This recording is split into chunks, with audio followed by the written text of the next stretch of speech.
ഇന്നത്തെ നമ്മുടെ ഈ ചർച്ചയിലേക്ക് എല്ലാവർക്കും സ്വാഗതം. ഈ ചർച്ച തുടങ്ങുന്നതിന് മുൻപ് നിങ്ങൾ ഈ ചാനൽ ലൈക്ക് ചെയ്യാനും ഷെയർ ചെയ്യാനും സബ്സ്ക്രൈബ് ചെയ്യാനും മറക്കരുത്. നിങ്ങളുടെ പിന്തുണ ഞങ്ങൾക്ക് വളരെ പ്രധാനപ്പെട്ടതാണ്. അപ്പോൾ ശരി, നമുക്ക് വിഷയത്തിലേക്ക് കടക്കാം. എന്റെ പ്രിയ കൂട്ടുകാരൻ, സുന്നത്ത് ജമാഅത്തിന്റെ കാര്യങ്ങളിൽ അൽഹംദുലില്ലാഹ് സജീവമായി അവിടുത്തെ സമയങ്ങൾ ദീനിന് വേണ്ടി ചെലവഴിക്കുന്ന ഒരു വ്യക്തിത്വമാണ്. അതുകൊണ്ട് എന്റെ പ്രിയപ്പെട്ട മുഅ്മിനീങ്ങളോട് മുഅ്മിനാത്തുകളോട് ഓർമ്മപ്പെടുത്തുന്നു, നമ്മളാൽ കഴിയുന്ന ഒരു ചെറിയ സഹായം അക്കൗണ്ടിലേക്ക് നിങ്ങൾ എത്തിച്ചു കൊടുക്കണം. നിങ്ങൾ നൽകുന്ന സ്വാലിഹായ സ്വദഖ അല്ലാഹു നാളെ ദുനിയാവിലും ആഖിറത്തിലും വലിയ ഫലമുള്ള സ്വദഖയായി അല്ലാഹു കബൂൽ ചെയ്യട്ടെ. സമസ്ത കേരള ജമിയത്തുൽ ഉലമ ഉണ്ടായത്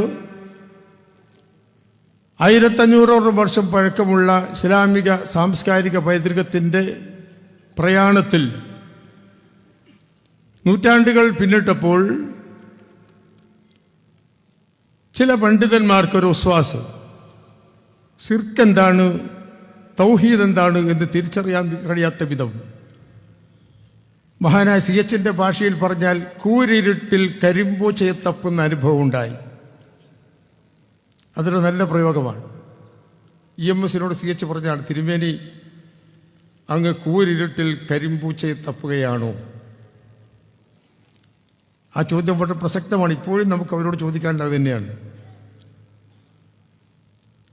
അപ്പോൾ ഞാൻ പറയുന്നു, തൗഹീദും ഷിർക്കും തമ്മിൽ തിരിച്ചറിയാൻ കഴിയാത്തവരുമുള്ള ആ കൺഫ്യൂഷൻ ഉണ്ടാക്കിയപ്പോൾ എന്താണ് തൗഹീദ്, എന്താണ് ഷിർക്ക് എന്ന് അവരെ പഠിപ്പിക്കാനാണ് സമസ്ത കേരള ജമിയത്തുൽ ഉലമ ഉണ്ടാക്കിയത്. വരക്കൽ മുല്ലക്കോയ തങ്ങൾ നേതൃത്വം വഹിച്ച ആ സംവിധാനത്തിൻ്റെ കൂടെ ആ മുശാവറയിൽ പങ്കെടുത്ത മഹാനായ റയീസുൽ മുഹഖഖീൻ ഉസ്താദുൽ അസാത്തിദ് കണ്ടിയത്ത് അഹമ്മദ് മുസ്ലിയാർ ഖദ്ദസല്ലാഹു സിർറുൽ അസീസ് തങ്ങൾ അവരുകൾ അടുത്ത കാലം വരെ നമ്മുടെ കൂടെ ഉണ്ടായിരുന്നുവല്ലോ. നമ്മൾ കണ്ടത് മൂപ്പരെയാണ്. ആ സമസ്തയുടെ പ്രയാണത്തിൽ ഇടക്കാലത്ത് ഒരു വലിയ സംഭവം ഉണ്ടായിട്ടുണ്ട്. സമസ്തയുടെ മഹാന്മാരായ ആലിമീങ്ങൾ ഇരുന്ന് ആലോചിച്ചു. അന്ന് കണ്ടിയത്ത് ഉസ്താദ് ജീവിച്ചിരിക്കുന്ന കാലത്ത് സമസ്തയെ നയിച്ച മഹാനായ സദഖത്തുല്ലാ തങ്ങളുടെ കാലഘട്ടത്തിൽ ആലോചിച്ചു, നമുക്ക് ഭരണഘടനയിൽ മാറ്റം വരുത്തണം. 40 മുശാവറ അംഗങ്ങൾ എന്ന് പറയുന്നിടത്ത് എന്നാൽ ജനങ്ങളിൽ വലിയ സ്വാധീനമുള്ള സാദാത്യങ്ങളിൽ നിന്ന് 4-ൽ അധികരിക്കാത്ത ആളുകളെ മുശാവറയിൽ ഉൾപ്പെടുത്താവുന്നതാണ് എന്നതാണ് ഭേദഗതി. ചിലർ എതിർത്തപ്പോൾ അന്ന് മഹാന്മാരായ ആലിമീങ്ങൾ ചോദിച്ചൊരു ചോദ്യമുണ്ട്, ബാഫക്കിത്തങ്ങളെയും പൂക്കോയത്തങ്ങളെയും ഉൾപ്പെടുത്തേണ്ടതില്ലേ? ആ ചോദ്യത്തിന് മുമ്പിൽ എല്ലാ എതിർപ്പും അസ്തമിച്ചു. ഐക്യകണ്ഠേനെ ആ ഭേദഗതി അംഗീകരിക്കപ്പെട്ടു. ബാഫക്കിത്തങ്ങളെയും പൂക്കോയത്തങ്ങളെയും സമസ്ത മുശാവറയിൽ മാത്രമല്ല, അന്നൊരു എക്സിക്യൂട്ടീവ് ഉണ്ടായിരുന്നു മുശാവറക്ക്, അതിൽ ഉൾപ്പെടുത്തി.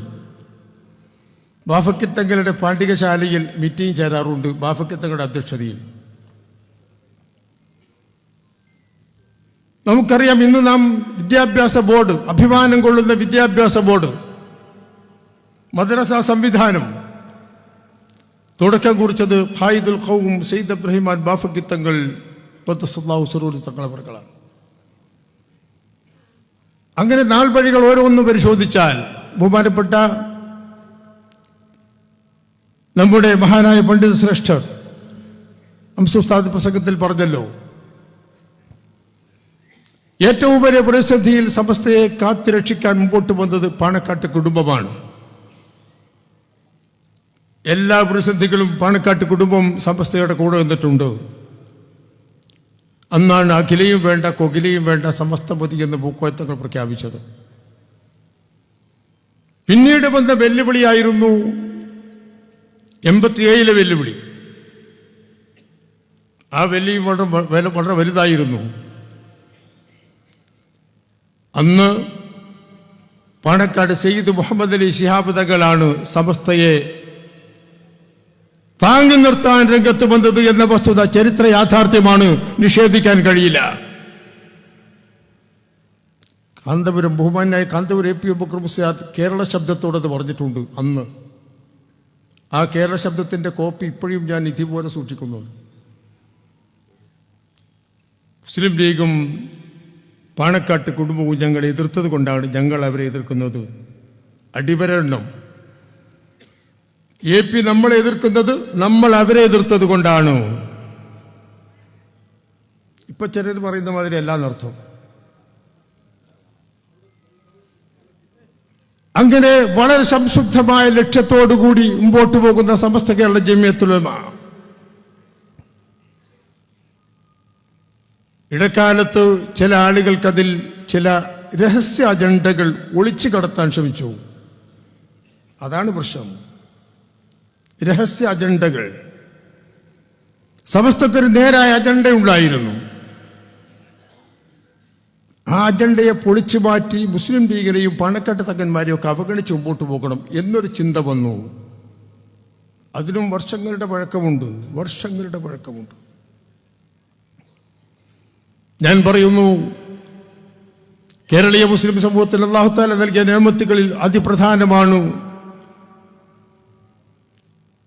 റസൂലുള്ളാഹി സ്വല്ലല്ലാഹു അലൈഹി വസല്ലമയുടെ കാലഘട്ടത്തിൽ തന്നെ ഇസ്ലാമിന് വേരോട്ടമുണ്ടായെന്ന് മാത്രമല്ല, പിന്നീട് അതിന് മങ്ങലേൽക്കാതിരിക്കാൻ അതിനു പറ്റിയ മഹാരഥന്മാരെ അള്ളാഹു ഇങ്ങോട്ട് അയച്ചിട്ടുണ്ട് യമനിൽ നിന്ന്. വലക്കൽ മുല്ലക്കോയത്തുകൾ യമൻ പാരമ്പര്യമുള്ളതാണ്, യമനിൽ നിന്ന് വന്നവരാണ്.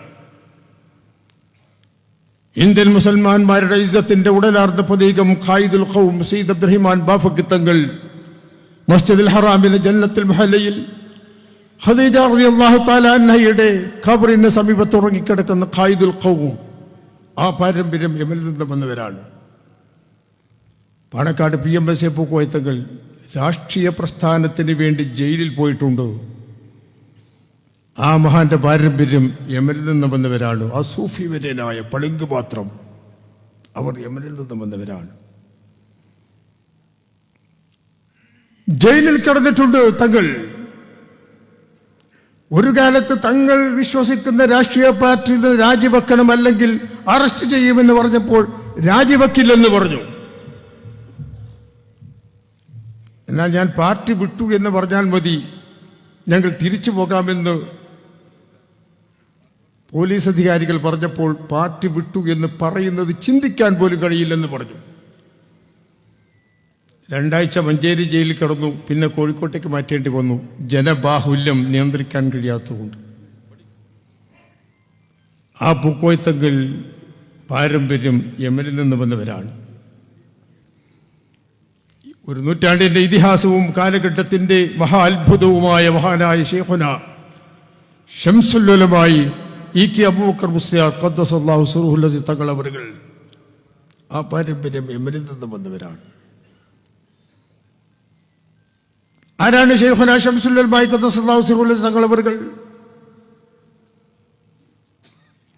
ഞാൻ പറയുന്നു, വഖഫ് ബോർഡിന്റെ മുൻ ചെയർമാനായിരുന്ന അബ്ദുൽ ഗഫാർ മൗലവി ഒരു പുസ്തകത്തിൽ എഴുതിയിട്ടുണ്ട്, ശൈഖുന ശംസുൽ ഉലമയെ കേരളീയ മുസ്ലിങ്ങൾക്ക് മനസ്സിലായിട്ടില്ല. അദ്ദേഹം പറയുന്നത്, ഹറം ഷരീഫിലെ ഇമാം, സൗദിയിലെ ചീഫ് മുഫ്തി, 4 മദ്ഹബിലും ഫത്വ നൽകുമായിരുന്ന സയ്യിദ് മുഹമ്മദ് മാലിക്കി റഹ്മത്തുള്ളാഹി അലൈഹി, ശൈഖുന ശംസുൽ ഉലമ ഖദ്ദസല്ലാഹു സിറഹുൽ അസീസ് തങ്ങൾ അവരുകളെ പരിചയപ്പെട്ടതിന് ശേഷം കൈപിടിക്കാറില്ല, കണ്ടാൽ വടി പിടിച്ച് ചുംബിക്കും. ശിഷ്യന്മാർ ചോദിച്ചു, എന്താണ് ഇങ്ങനെ വടി പിടിച്ച് ചുംബിക്കുന്നത്? ആ മഹാൻ പറഞ്ഞത്, ഈ മഹാനെ ഞാൻ തിരിച്ചറിഞ്ഞിട്ടുണ്ട്, എനിക്ക് അദബുകേട് തോന്നിയിട്ടാണ് കൈപിടിക്കാത്തത്. ആ സംഭവം ഉദ്ധരിച്ചുകൊണ്ട്, നമ്മുടെ സമസ്തക്കാരനല്ല കേട്ടോ, ഹനഫി മദ്ഹബിലെ പണ്ഡിതനാണ് അബ്ദുൽ ഗഫാർ മൗലവി, തിരുവനന്തപുരത്തുകാരൻ, കോട്ടയംകാരൻ. അദ്ദേഹം എഴുതിയ പുസ്തകത്തിൽ പറയുന്നു, ശംസുൽ ഉലമയെ നമുക്ക് തിരിച്ചറിഞ്ഞിട്ടില്ല. ഒരു ഉദാഹരണം അദ്ദേഹം പറയുന്നത്, പഴയ കാലത്ത് ഒരു നാട്ടിൽ മഴയില്ലാതെ ആളുകൾ വിഷമിച്ചു. ആളുകൾ ഒരുമിച്ച് കൂടി പ്രാർത്ഥന നിർവഹിച്ചു, പക്ഷെ മഴ കിട്ടിയില്ല. അങ്ങനെ നിരാശരായി നിൽക്കുമ്പോൾ ഒരു സ്വാലിഹായ മനുഷ്യൻ ഇങ്ങനെ പ്രാർത്ഥിച്ചു, പടച്ചോനെ, അല്ലാഹുവേ, എൻ്റെ ഈ കണ്ണുകളുടെ ബർക്കത്ത് കൊണ്ട് ഞങ്ങൾക്ക് നീ മഴ വർഷിപ്പിച്ച് തരണമേ നാഥ എന്ന് പ്രാർത്ഥിച്ചു. വളരെ പെട്ടെന്ന് മഴ ലഭിച്ചു. ആളുകൾ ഓടിക്കൂടി ഈ സ്വാലിഹായ മനുഷ്യനോട് ചോദിച്ചു, എന്താണ് നിങ്ങളെ പറഞ്ഞതിൻ്റെ അർത്ഥം, കണ്ണുകളുടെ ബർക്കത്ത് എന്ന് പറഞ്ഞത്? ആ മനുഷ്യൻ പറഞ്ഞു, അടുത്ത കാലത്ത് വഫാത്തായി പോയൊരു മഹാനായ വലിയില്ലേ, ആ വലിയനെ നിരവധി തവണ ഞാൻ സന്ദർശിച്ചിട്ടുണ്ട്. അദ്ദേഹത്തെ കണ്ട എൻ്റെ നഗ്ന നേത്രങ്ങളെയാണ് ഞാൻ മുൻനിർത്തിയത്. അപ്പോൾ ചില ആളുകൾ യുക്തിവാദം അവിടെ ഉന്നയിച്ചു, എന്നാൽ പിന്നെ അബൂജാലിൻ്റെ കണ്ണിനും ബർക്കത്ത് വേണ്ടി, പോരിശ വേണ്ടി റസൂലുള്ളാഹിനെ കണ്ടിട്ടില്ലേ? ഈ സാലിഹായ മനുഷ്യൻ പറഞ്ഞു, റസൂലുള്ളാഹിനെ കണ്ടു. അബൂജഹൽ ലഅനത്തുല്ലാഹി അലൈഹി, അബൂജഹൽ റസൂലുള്ളാഹിനെ കണ്ടിട്ടില്ല. സിദ്ദീഖ് തങ്ങൾ കണ്ടിട്ടുണ്ട് റസൂലുള്ളാഹിനെ, ഉമർ തങ്ങൾ കണ്ടിട്ടുണ്ട്, ഫാറൂഖ് തങ്ങളും വലിയ തങ്ങളും ഉസ്മാൻ തങ്ങളും ഒക്കെ കണ്ടിട്ടുണ്ട്, ലക്ഷക്കണക്കിന് സഹാബാക്കൾ കണ്ടിട്ടുണ്ട്. അബൂജഹലിന് കാണാൻ ഭാഗ്യമുണ്ടായിട്ടില്ല. അബൂജഹൽ കണ്ടത് ആമനയുടെ മകൻ മുഹമ്മദിനെയാണ് സല്ലല്ലാഹു അലൈഹി വസല്ലം. റസൂലുള്ളാഹിനെ കണ്ടിട്ടില്ല. അതുകൊണ്ട് അബൂജഹലിന്റെ കണ്ണിന് ബർക്കത്തില്ല, സഹാബാക്കളുടെ കണ്ണിന് ബർക്കത്തുണ്ട് എന്ന് മറുപടി പറഞ്ഞു. ആ സംഭവം ഉദ്ധരിച്ചുകൊണ്ട് അബ്ദുൽ ഗഫാർ മൗലവി പറയുന്നു, നമ്മളാരും ഷംസുൽ ഉലമയെ കണ്ടിട്ടില്ല. ഷംസുൽ ഉലമയെ കണ്ടത് സൗദി അറേബ്യയിലെ ഹറം ഷരീഫിലെ ഇമാമായ സയ്യിദ് മുഹമ്മദ് മാലിക്കി റഹ്മത്തുള്ളാഹി അലൈഹിയാണ്. അതാണ് ശൈഖുനാ ശംസുൽ ഉലമ തങ്ങൾ. അവരെ നമുക്ക് ലഭിച്ചിട്ടുണ്ട്. അവർ നമുക്ക് ചില കാര്യങ്ങൾ പഠിപ്പിച്ചിട്ടുണ്ട്. നേരത്തെ ഇവിടെ ആരോ പ്രസംഗിക്കുമ്പോൾ പറഞ്ഞല്ലോ, നമ്മുടെ ഷാഫിയാജാൻ തോന്നുന്നുണ്ട്, എല്ലാം കിതാബുദ്ധി പഠിക്കലല്ല, കുറേയൊക്കെ കണ്ട് മനസ്സിലാക്കണം. കണ്ണസ് ഉസ്താദിന്റെ ജീവിതത്തിൽ നമ്മൾ ചിലത് കണ്ട് മനസ്സിലാക്കിയിട്ടുണ്ടോ? ശൈഖുനാ ശംസുൽ ഉലമയുടെ ജീവിതത്തിൽ ചിലത് കണ്ട് മനസ്സിലാക്കിയിട്ടുണ്ടോ? ചാപ്പനങ്ങാടി ബാപ്പു മുസ്ലിയാർ മഹാനവരുടെ ജീവിതത്തിൽ നിന്ന് ചിലത് കണ്ടുപിടിച്ചിട്ടുണ്ട്. കോയക്കോട്ട് ഉസ്താദ് പറയുന്നുണ്ടല്ലോ, കോയക്കോട്ട് ഉസ്താദ് ചാപ്പനങ്ങാടി ഉസ്താദിന്റെ മുരീദാണ്. ഞാൻ ദർസ് നടത്തുന്ന സമയത്ത് ഞാൻ എല്ലാ ദിവസവും വൈകുന്നേരം ചന്ദ്രിക അടുത്ത ഷോപ്പിൽ നിന്ന് കൊണ്ടുവരും. വൈകുന്നേരമാണ് ചന്ദ്രിക വായിക്കുക, അസറിന് ശേഷം. ഒരു ദിവസം ചന്ദ്രിക വായിക്കുമ്പോൾ ഒരു വാർത്ത കണ്ടു, ലീഗ് സമ്മേളനത്തിൽ ചാപ്പനങ്ങാടി ഉസ്താദ് പ്രാർത്ഥനയ്ക്ക് നേതൃത്വം വഹിച്ചു. കോയക്കോട്ട് ഉസ്താദ് പറയുന്നു, ഞാൻ അപ്പം മനസ്സിൽ കരുതി, ചാപ്പനങ്ങാടി ഓറ് അള്ളാഹുവിൻ്റെ ആരിഫല്ലേ, എന്തിനാണ്ട് മൂപ്പര് ഈ രാഷ്ട്രീയ പാർട്ടിൻ്റെ മീറ്റിംഗ് പോയി ദ്വാ ചെയ്തത് എന്നെൻ്റെ മനസ്സിൽ കരുതിപ്പോയി. ആരോടും പറഞ്ഞിട്ടില്ല, മനസ്സിൽ കരുതിയിട്ടുള്ളൂ.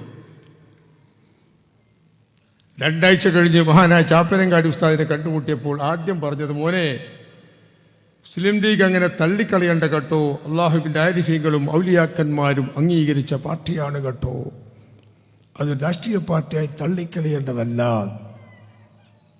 നമ്മൾ അതിലൂടെയൊക്കെ ചിലത് പഠിക്കണം. അതാണ് നമ്മൾ പഠിക്കേണ്ടത്. അങ്ങനെ ഒരു പാരമ്പര്യമുണ്ട്, അങ്ങനെ ഒരു പാരമ്പര്യം.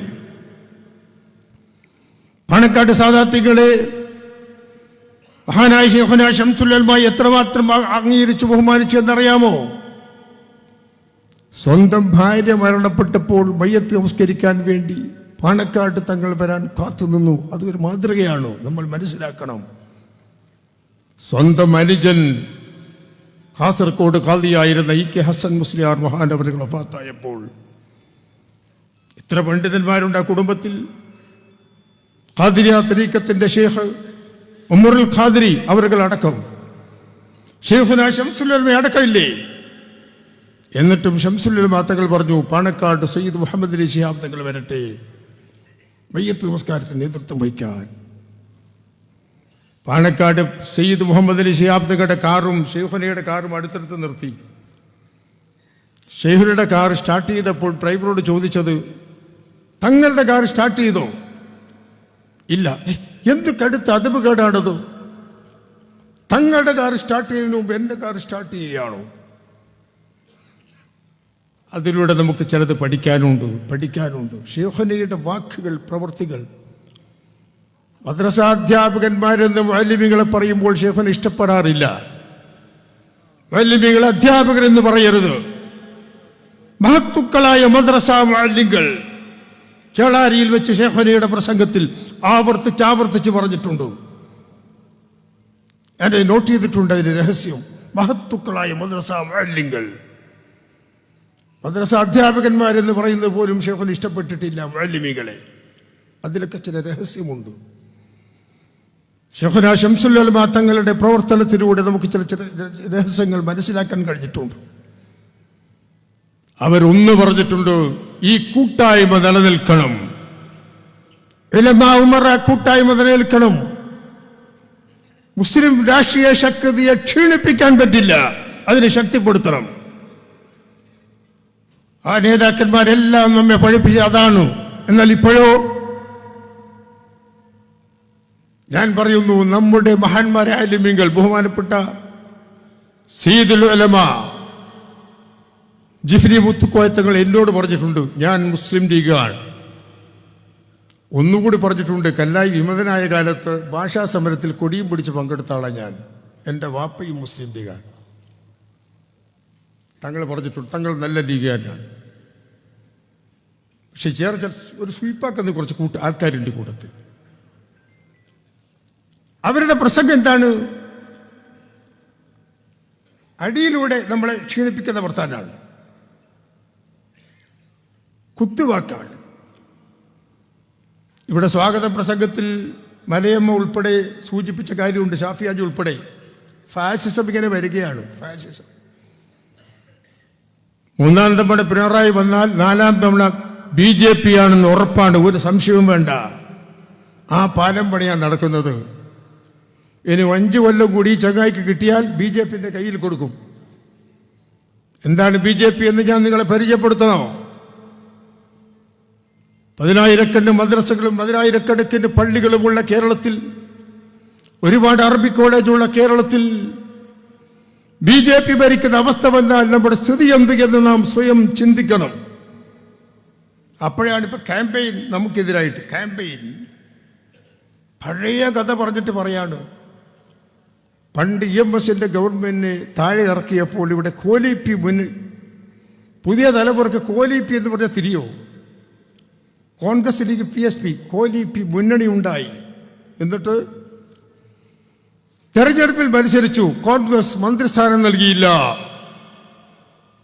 പിന്നെ കുറെ കഴിഞ്ഞപ്പോൾ കമ്മ്യൂണിസ്റ്റ് പാർട്ടി കൂട്ടി, എന്നിട്ട് 2 മന്ത്രിസ്ഥാനം നൽകി. ഇങ്ങനെ പോലീശ പറയാണ് ചില ആൾ, പോലീശ പറയാം. ഇടയ്ക്ക് പറയുകയും ചെയ്യും, രാഷ്ട്രീയക്കാർ മതത്തിൽ ഇടപെടേണ്ട. ഞാൻ അവരെ പറ്റി പറയുന്നു, അവർ കിണറ്റിലെ തവളകളാണ്. തവളകൾ, കൂവമുണ്ടുവകൾ എന്ന സാഹിത്യത്തിൽ പറയാം. രാഷ്ട്രീയമില്ലെങ്കിൽ ഇന്ത്യയിൽ മതമുണ്ടോ? ഇന്ത്യൻ ഭരണഘടനയാണ് ഈ മതത്തിന് സംരക്ഷണം നൽകുന്നത്. മഹാത്മാഗാന്ധിജിയും പണ്ഡിറ്റ് ജവഹർലാൽ നെഹ്റുവും ഖായിദെ മില്ലത്ത് മുഹമ്മദ് ഇസ്മായിൽ സാഹിബും ഡോക്ടർ അംബേദ്കറും ഉൾപ്പെടെ ഭരണഘടന രൂപം നൽകുന്ന സമയത്ത് മതസ്വാതന്ത്ര്യം മൗലികാവകാശമായി ഉൾപ്പെടുത്തി. അതിന്റെ വ്യാഖ്യാനത്തിൽ പറയുന്നു, വിശ്വസിക്കുവാനും ആരാധിക്കുവാനും അതനുസരിച്ച് ജീവിക്കുവാനും. അപ്പൊ ഖായിദെ മില്ലത്ത് പറഞ്ഞു, പ്രചരിപ്പിക്കുവാനും ഉള്ള അവകാശം. ചിലർ എതിർപ്പുണ്ടായി, പ്രചരിപ്പിക്കുവാനും എന്ന അവകാശം മൗലികാവകാശമാക്കരുത്. ആ തർക്കം വന്നപ്പോൾ മഹാനായ പണ്ഡിറ്റ് ജവഹർലാൽ നെഹ്റു 75 വർഷങ്ങൾക്ക് മുമ്പ് 1951 പണ്ഡിറ്റ് പറഞ്ഞിട്ടുണ്ട്, ഇന്ത്യ രാജ്യത്ത് ഭാവിയിൽ ദേശസ്നേഹത്തിന്റെ ആട്ടിൽ തോലണിഞ്ഞ് നടക്കുന്ന ഹിന്ദുത്വവാദികൾ മതേതര ജനാധിപത്യ ഇന്ത്യക്ക് ഭീഷണിയാകുമോ എന്ന് ഞാൻ ഭയപ്പെടുന്നു എന്ന് പണ്ഡിറ്റ് പറഞ്ഞിട്ടുണ്ട്. അത്ര വലിയ ജനാധിപത്യ മതേതരവാദിയാണ് പണ്ഡിറ്റ് ജവഹർലാൽ നെഹ്റു. പണ്ഡിറ്റ്ജിയുടെ പിന്തുണ എന്ന് പറഞ്ഞാൽ പോരാ, അതിശക്തമായ പിന്തുണയോടെയാണ് പ്രചരിപ്പിക്കുവാനും എന്ന അവകാശം മൗലികാവകാശമായി ഉൾപ്പെടുത്തിയത് ഇന്ത്യൻ ഭരണഘടനയിൽ. ആ ഭരണഘടനയുടെ തണലിലാണ് നമ്മളിപ്പോൾ പ്രവർത്തിക്കുന്നത്. അതിലൂടെയാണ് നാം ഇവിടെ 100ാം വാർഷികം ആഘോഷിക്കുന്നത്. അതുണ്ടാക്കിയത് രാഷ്ട്രീയക്കാരാണ്. എന്നിട്ട് രാഷ്ട്രീയക്കാർ മതത്തിൽ ഇടപെടേണ്ട, ഒറ്റ ലക്ഷ്യമുള്ളൂ, വടകട തങ്ങളുടെ ലീഗുകാർ ഇടപെട, അതാണ് പരിപാടി. ഒരേ ലക്ഷ്യം മാത്രം. ഞാൻ പറയുന്നു, ഇങ്ങനെ പറയുന്നവർ കണ്ണട മാറ്റിവെക്കണം. അത് കുഴപ്പമാണ്, കണ്ണടയുടെ കുഴപ്പമാണ്. ഒരു ലീഗ് വിരുദ്ധ കണ്ണടയുണ്ട്, അത് മാറ്റിവെച്ചാൽ ഇതൊക്കെ മാറും. പാണക്കാട് തങ്ങളെയും മുസ്ലിം ലീഗിനെയും എതിർക്കുക എന്ന ലക്ഷ്യം വെച്ചുകൊണ്ട് പറയുന്നവർ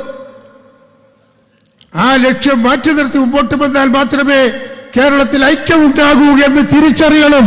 ആ തിരിച്ചറിവാണ് പുതിയ തലമുറ നിർവഹിക്കേണ്ടത് എന്ന് ഞാൻ വിനയപുരസരം അഭ്യർത്ഥിക്കുകയാണ്. തെരഞ്ഞെടുപ്പ് ക്യാമ്പയിനാണ് സത്യത്തിൽ അദ്ദേഹം പ്രസംഗിച്ചത്. അദ്ദേഹത്തിന്റെ പേര് ഞാൻ പറയുന്നില്ല, മായനാജി പറഞ്ഞിട്ടല്ലോ, അത് മതി. അതെന്നെയാണ് എൻ്റെ ഞാൻ പിന്തുണ പ്രഖ്യാപിക്കുന്നത് മായനാജിക്ക്. മായനാജിക്ക് ഞാൻ പിന്തുണ പ്രഖ്യാപിക്കാൻ ആ കാര്യത്തിൽ ഞാനിപ്പോൾ പേര് പറയുന്നില്ല. കോമൺ സെൻസ് ഉള്ളവർക്ക് പറയാൻ പറ്റുമോ? കോമൺ സെൻസ് ഉള്ളവർക്ക് വളരെ വ്യക്തമാണ്. എല്ലാ രാഷ്ട്രീയ പാർട്ടിയും ഒരുപോലെയല്ല സമസ്തക്ക്, ആണോ? 89 പ്രതിസന്ധിയിൽ ഞാനും മായനാജിയും മുഹമ്മദ് ഫൈസിയൊക്കെ മഹാനായ ശൈഖുനാ ശംസുൽ ഉലമയെ സമീപിച്ചു. ഇതൊരു വലിയ വെല്ലുവിളിയാണ്, ഇതൊരു പ്രതിസന്ധിയാണ്. എറണാകുളം സമ്മേളനം വിജയിച്ചാൽ പിന്നെ നമ്മൾ ഉണ്ടാവില്ല. ബഹുമാനായ AP ഇത് കൊണ്ടുപോകും. മഹാനായ ഷെയ്ഖുനയോട് പറഞ്ഞപ്പോൾ ഷെയ്ഖുന പറഞ്ഞത് ഉടനെ തങ്ങളെ വിളിക്കാനാണ്. എല്ലാ രാഷ്ട്രീയ പാർട്ടി ഒരുപോലെയാണോ? ബിച്ചു ബാബനെ വിളിക്കാൻ പറഞ്ഞിട്ടില്ല, ആരെയാണ് മുഹമ്മദിനെ വിളിക്കാൻ പറഞ്ഞിട്ടില്ല. ആകെ വിളിക്കാൻ പറഞ്ഞ പാണക്കാട് സയ്യിദ് മുഹമ്മദ് അലി ശിഹാബ് തങ്ങളെയാണ്. തങ്ങളെ വിളിച്ചു. തങ്ങൾ ആ സമ്മേളനം ബഹിഷ്കരിക്കണമെന്ന് സ്റ്റേറ്റ്മെന്റ് ഇറക്കി. തങ്ങളുടെ ജീവിതത്തിൽ ഇത്രയധികം വിമർശനങ്ങൾ കേട്ടിട്ടുണ്ടാവുക നിങ്ങൾക്ക് വേണ്ടിയാണ് എന്ന് നിങ്ങൾ മനസ്സിലാക്കണം. മാതൃസ്ഥലത്തിന്റെ മാധുര്യം മറന്നുപോയ വർഗവഞ്ചക പരിശകളായി നിങ്ങൾ മാറരുത് എന്ന് ഞാൻ വിനയപുരസരം അഭ്യർത്ഥിക്കുന്നു. ഉമ്മാന്റെ മുലപ്പാലിനോട് നന്ദി വേണം. ആ തങ്ങളാണ് സമസ്തയെ രക്ഷപ്പെടുത്തിയത്. പാണക്കാട് സയ്യിദ് മുഹമ്മദ് അലി ശിഹാബ് തങ്ങൾ 100ാം വാർഷികം ആഘോഷിക്കുന്ന നമ്മൾ അഭിമാനത്തോടെ ലോകത്തോട് വിളിച്ചു പറയുമ്പോൾ പാണക്കാട് സയ്യിദ് മുഹമ്മദ് അലി ശിഹാബ് തങ്ങളുടെ മരണാനന്തര ബഹുമതി കൂടിയാണത് എന്ന് ഞാൻ പ്രഖ്യാപിക്കുകയാണ്. പാണക്കാട് തങ്ങൾ ഇല്ലായിരുന്നു എങ്കിൽ എന്താകുമായിരുന്നു സ്ഥിതി? നിങ്ങൾ ആലോചിക്കണം. എല്ലാ മഹല്ലുകളെയും സമസ്തയുടെ കൂടെ നിർത്തിക്കൊടുത്തു. എല്ലാ നേതാക്കന്മാരെയും സമസ്തയുടെ കൂടെ നിർത്തിക്കൊടുത്തു. അതന്നെയാണ് മഹാനായ ശൈഖുനാ ശംസുൽ ഉലമ തങ്ങൾ ഒരു അവസരം പറഞ്ഞത്, എല്ലാ ലീഗ് ആഫീസും സമസ്തന്റെ ആഫീസാക്കണം. അല്ലേ കുട്ടിയസദാരിമി? സുന്നി ആഫീസാക്കണം. അത്രയേറെ കടപ്പാടുണ്ട്, അത്രയേറെ കടപ്പാടുണ്ട്. പാണക്കാട്ട് കുടുംബത്തോട് അത്രയേറെ കടപ്പാടുണ്ട് എന്ന് പുതിയ തലമുറ മനസ്സിലാക്കണം. നന്ദികെട്ട വർത്തമാനം പറയാൻ, നന്ദികെട്ട വർത്തമാനം. ഏതാണ് ഈ കാലം? മഹല്ലുകളിൽ നിരീശ്വരവാദം, യുക്തിവാദം, ദൈവനിഷേധം, ഇതൊക്കെ വളരുന്ന കാലത്ത് ഏത് പാർട്ടിനെയാണ് നിങ്ങൾ സഹായിക്കുന്നത്? ഏതായി പാർട്ടി? ആ കൂട്ടരേതാണ്? ഒന്ന് മനസ്സിലാക്കിയ പോരെ. ഒരു അനുഭവം, ഒരു മുടി വിവാദം ഉണ്ടായല്ലോ. അന്ന് ഇന്നത്തെ മുഖ്യമന്ത്രി പാർട്ടിയുടെ ജനറൽ സെക്രട്ടറിയാണ്. ചോദിച്ചു എന്താണ് അഭിപ്രായം? അത് ബോഡി വേസ്റ്റാണ്, ബോഡി വേസ്റ്റ്. ഉമ്മൻചാണ്ടി എന്ന മുഖ്യമന്ത്രിയാണ്. ഉമ്മൻചാണ്ടിയോട് ചോദിച്ചു എന്താണ് അഭിപ്രായം? അഭിപ്രായം പറയാൻ ഞാൻ ആളല്ല, ഞാൻ പണ്ഡിതനല്ലല്ലോ, എങ്കിലും ഞാൻ പറയട്ടെ, അതൊരു സാധാരണക്കാരന്റെ മുടിയല്ലല്ലോ, അവഗണിച്ച് തള്ളരുത്. എത്ര കിൻഡൽ ഘനമുള്ളതാണ് അഭിപ്രായം, ഉമ്മൻചാണ്ടിയുടെ അഭിപ്രായം. ഞാൻ പറയുന്നു, എനിക്ക് ഉമ്മൻചാണ്ടിയുള്ള സ്നേഹവും ബഹുമാനവും 100 ഇരട്ടി വർദ്ധിച്ച് ശതഗുണീഭവിച്ചത് ആ ഒറ്റ വർത്താനം. റസൂലുള്ളാഹിന്റെ മുന്നപ്പറ്റത് സാധാരണക്കാരന്റെ മുടി അല്ലല്ലോ. എത്ര മനോഹരമാണ് വിലയിരുത്തൽ. മറ്റേ ചങ്ങായി പറഞ്ഞത് ബോഡി വേസ്റ്റ്, ബോഡി വേസ്റ്റ്. ഞാൻ പറഞ്ഞു അത് വെച്ച് മാത്രം വിലയിരുത്താം പ്രസ്ഥാനങ്ങളെ. അത് നമുക്ക് സഹായിക്കാൻ പറ്റുന്ന പാർട്ടിയല്ല. അതുകൊണ്ട് ഒരു കാര്യം ഞാൻ പറയട്ടെ, 50ാം വാർഷികം ആഘോഷിക്കാൻ പോകുന്ന SMF, 100ാം വാർഷികം ആഘോഷിക്കുന്ന സമസ്തയുടെ നട്ടെല്ലാണ് എന്ന് നമ്മൾ തിരിച്ചറിയണം. ആ സമ്മേളനം ഒരു ചരിത്ര സംഭവമാക്കുക എന്നത് നമ്മുടെ ബാധ്യതയാണ്. 100 വർഷം സമസ്തക്ക് പൂർത്തിയായി. സമസ്തക്ക് വേണ്ടി പ്രസംഗിക്കുന്ന വാർഷികം പരിശോധിച്ചാൽ 55 കൊല്ലം എനിക്കും പൂർത്തിയായി. 55 കൊല്ലമായി ഞാൻ പ്രസംഗിക്കാൻ തുടങ്ങിയിട്ട് സമസ്തക്ക് വേണ്ടി. 55 വർഷമായി. നിങ്ങൾക്കറിയാമോ, SMF-ന്റെ സ്ഥാപക കാലഘട്ടത്തിൽ ഭരണഘടന അംഗീകരിക്കാൻ വേണ്ടി ഒപ്പുവെച്ച് റൈഷാഫി നൽകിയ 4 പേർ ജീവിച്ചിരിപ്പുണ്ട്. അതിലൊന്ന് നെല്ലായ കുഞ്ഞു മുസ്ലാമറുകളാണ്, മറ്റൊന്ന് ബഹുമാനപ്പെട്ട നമ്മുടെ വയനാട് ഉസ്താദാണ്. 2 ഉമറാക്കൾ ജീവിച്ചിരിപ്പുണ്ട്. ആരാണെന്നറിയുമോ? ഒന്ന് നമ്മുടെ അധ്യക്ഷൻ മായനാജിയാണ്, മറ്റൊന്ന് ഈ വിനീതനായ കല്ലായിയാണ്. അതാണ് പാരമ്പര്യം. 4 പേരെ ജീവിച്ചിരിപ്പുള്ളൂ. കരീം സാഹിബ് പാലക്കാട് 5 പേർ ജീവിച്ചിരിപ്പുണ്ട്. ബാക്കിയെല്ലാം വഫാത്തായി പോയി. ഞാൻ പറയുന്നു, അത്ര പാരമ്പര്യമുള്ള ഒരാളെന്ന നിലയ്ക്ക് എനിക്ക് അഭിമാനമുണ്ട്. 100 വർഷം പൂർത്തിയായ ചരിത്രയെ നെഞ്ചോട് കെട്ടിപ്പിടിക്കാൻ ഒരു അവസരമുണ്ടാവണം ഞാൻ ആഗ്രഹിക്കുന്നു. നിങ്ങളെല്ലാവരും അതിൽ പങ്കാളികളായി വിജയിപ്പിക്കുക. അത് നമ്മുടെ ദൗത്യമാണ്, ബാധ്യതയാണ്. പക്ഷേ ഇവിടെ ഫിത്ന ഉണ്ടാക്കാൻ ശ്രമിക്കുന്ന ശക്തികളെ തിരിച്ചറിയുക. അത് സമസ്തേൻ്റെ ആരുമല്ല, സമസ്തേൻ്റെ ബോഡി വേസ്റ്റാണ്. അല്ലേ മഹാരാജ്? നിങ്ങൾ വേറെന്താ പറഞ്ഞത്? മഹാനായ സയ്യിദ് മുഹമ്മദ് ജിഫ്രി മുത്തുക്കോയ തങ്ങൾ തന്നെ പറഞ്ഞിട്ടുണ്ട് ഒരവസരം, ഇവൻ ഒരു തമാശക്കാരനാണ്. അല്ലേ? ഒരു തമാശക്കാരനാണ്. കൽപ്പറ്റയിൽ ഞാൻ പ്രസംഗിക്കുമ്പോൾ എന്നോട് ആരോ ചോദിച്ചു, കോമാളിയാണോ? ഞാൻ പറഞ്ഞു, അത് സമസ്തക്ക് പറ്റൂല. സർക്കസ് ആണെങ്കിൽ കോമാളിയാണ്, സമസ്ത ആയതുകൊണ്ട് കോമാളിയല്ല. സമസ്തയുടെ നയമല്ല അദ്ദേഹം പറയുന്നത്. സ്വന്തം അഭിപ്രായകരെ വിളിച്ചു പറയാണ്. തൊള്ളേ തോന്നിയത് കോന്തക്ക് എന്താ പറഞ്ഞു മായനാജി, അല്ലേ? വായിൽ തോന്നിയത് കോന്തക്ക പാട്ടെന്ന്. അങ്ങനെ പലതും പറയും. അത് പാണക്കാട്ട് തങ്ങളെ പറ്റി അവസാനം പറഞ്ഞ് നിങ്ങൾ എടുത്തേറിയോ? അള്ളാഹു പരിശുദ്ധ ഖുർആനിൽ തന്നെ പറഞ്ഞിട്ടുണ്ട്, റസൂലുള്ളാഹിന്റെ കുടുംബം തേച്ചു രക്ഷപ്പെടൂല, അല്ലേ? പറഞ്ഞില്ലേ അവര്? ഞാൻ പറയുന്നു, എൻ്റെ പ്രിയപ്പെട്ടവരെ, ഖുർആൻ ഉദ്ധരിച്ചു കൊണ്ടുപോലും പാണക്കാട്ട് കുടുംബത്തെ താറടിച്ച് കാണിക്കാൻ വേണ്ടി ശ്രമിക്കുകയാണ്. ആ പാണക്കാട്ട് വിരോധം അന്ധമായ രാഷ്ട്രീയ വൈരനിതര ബുദ്ധിയാണ്, ലീഗ് വിരോധമാണ്. എൻ്റെ സമയം അതിക്രമിച്ചു കഴിഞ്ഞിട്ടുണ്ട്. അതുകൊണ്ട് ഞാൻ ദീർഘമായി ഇനി പറയാൻ ഉദ്ദേശിക്കുന്നില്ല. ഞാൻ ഒരു കാര്യം പറയട്ടെ, സമസ്തയുടെ ഊന്നുപടിയാണ് SYS എന്ന് ശൈഖുനാ ശംസുൽ ഉലമായ തങ്ങൾ ഖദ്ദസല്ലാഹു സിറഹു തങ്ങൾ അവർ പറഞ്ഞിട്ടുണ്ട്. എന്നാൽ സമസ്തയുടെ നട്ടെല്ലാണ് SMF എന്ന് ഈ സമ്മേളനം തെളിയിക്കുന്നുണ്ട്. ഇതേ സൗകര്യം ഇതിന്റെ താഴെയുണ്ട്, ബേസ്മെന്റിൽ. അവിടെയും ആളുകൾ തിങ്ങി നിറഞ്ഞിരിക്കുകയാണ്. അത്രയേറെ ജനനിബിഡമായ ഒരു ഉമറ കോൺഗ്രസ് സംഘടിപ്പിക്കാൻ സാധിച്ച SMF-ന്റെ ഈ കാലഘട്ടത്തിലെ ഏറ്റവും വലിയ മുന്നേറ്റം അതൊരു കാലഘട്ടത്തിന്റെ ഇതിഹാസമായി രേഖപ്പെടുത്തപ്പെടും. അള്ളാഹു അനുഗ്രഹിക്കുമാറാവട്ടെ. ഈ ഒരുമിച്ച് കൂടി അള്ളാഹു സ്വാലിഹായ സ്വീകരിക്കുമാറാവട്ടെ.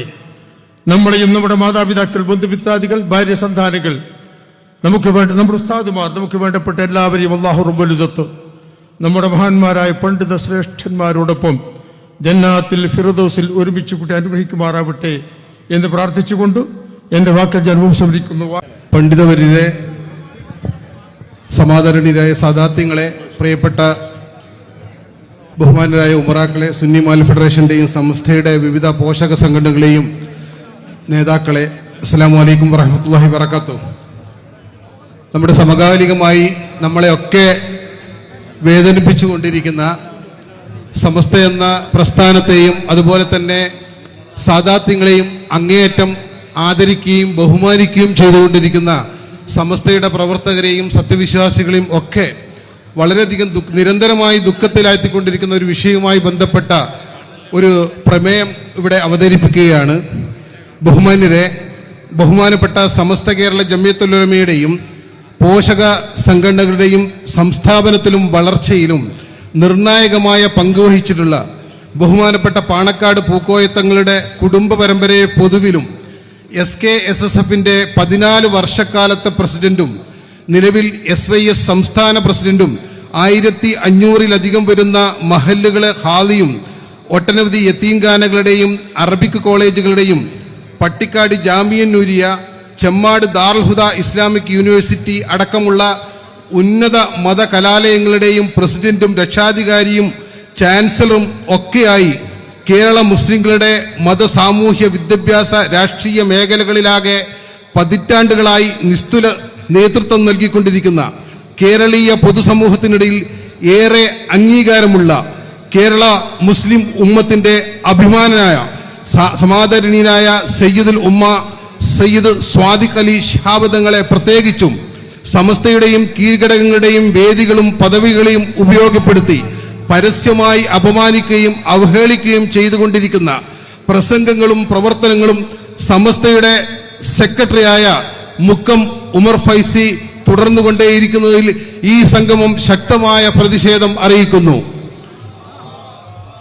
സമസ്തയുടെ 100ാം വാർഷിക അന്താരാഷ്ട്ര മഹാസമ്മേളനത്തിന്റെ പ്രചരണാർത്ഥം SYS മലപ്പുറം ഈസ്റ്റ് ജില്ലാ കമ്മിറ്റി ഇക്കഴിഞ്ഞ ജനുവരി 20 പാണക്കാട് സംഘടിപ്പിച്ച പൈതൃക സമ്മേളനത്തിനെതിരിൽ ഉമർ ഫൈസി നടത്തിയ പ്രസംഗത്തിലെ ചില വിവാദ പരാമർശങ്ങളെ സമസ്തയുടെ ബഹുമാന്യരായ പ്രസിഡന്റും ജനറൽ സെക്രട്ടറിയും ട്രഷററും ശക്തമായി വിമർശിക്കുകയും അദ്ദേഹത്തെ വീണ്ടും ശാസിക്കുകയും ഇത്തരം പ്രവർത്തനം സമസ്തയുടെയോ സമസ്തയുടെ പ്രവർത്തകരുടെയോ രീതിയല്ലെന്നും ഇതിനുള്ള പരിഹാരം ഉടൻ ഉണ്ടാക്കേണ്ടതാണെന്നും അദ്ദേഹത്തെ നേതാക്കൾ ഓർമ്മപ്പെടുത്തുകയും ചെയ്തതായി കഴിഞ്ഞ ജനുവരി 26 സുപ്രഭാതമടക്കമുള്ള മാധ്യമങ്ങളിലൂടെ നമുക്കറിയാൻ കഴിഞ്ഞു. മാത്രമല്ല, ഇദ്ദേഹത്തിന്റെ ഇത്തരം പ്രവർത്തനങ്ങളുടെ ഫലമായി സമാദരണീയനായ നേതാക്കൾക്ക് മാധ്യമങ്ങളിലൂടെ ദുഃഖം രേഖപ്പെടുത്തേണ്ട ഏറ്റവും സങ്കടകരമായ അവസ്ഥയും ഉണ്ടാക്കി. ഒരു പരിഹാര നടപടിയും ഉമർ ഫൈസിയുടെ ഭാഗത്ത് നിന്ന് ഇതുവരെ ഉണ്ടായിട്ടില്ല എന്ന് മാത്രമല്ല, ഇത് സംബന്ധിച്ച് മാധ്യമ പ്രവർത്തകരുടെ ചോദ്യത്തിന് സമസ്തയുടെയും തീരുമാനമെടുത്ത നേതാക്കളെയും കൊച്ചാക്കുകയും പരിഹസിക്കുകയും ചെയ്യുന്ന തരത്തിലാണ് അദ്ദേഹം പ്രതികരിച്ചു കണ്ടത്.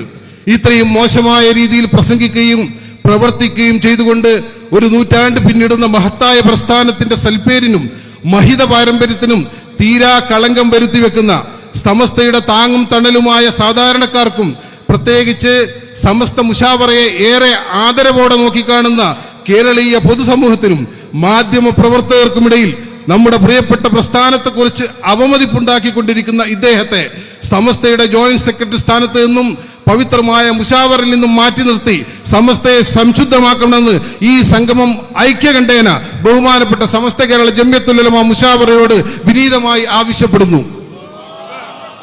അവതാരകൻ CT അബ്ദുൽ ഖാദർ ഹാജി തൃക്കരിപ്പൂർ, അനുവാദകൻ അബ്ദുൽ സമദ് മാസ്റ്റർ കൊല്ലം. അസ്സലാമു അലൈക്കും വറഹ്മത്തുള്ളാഹി.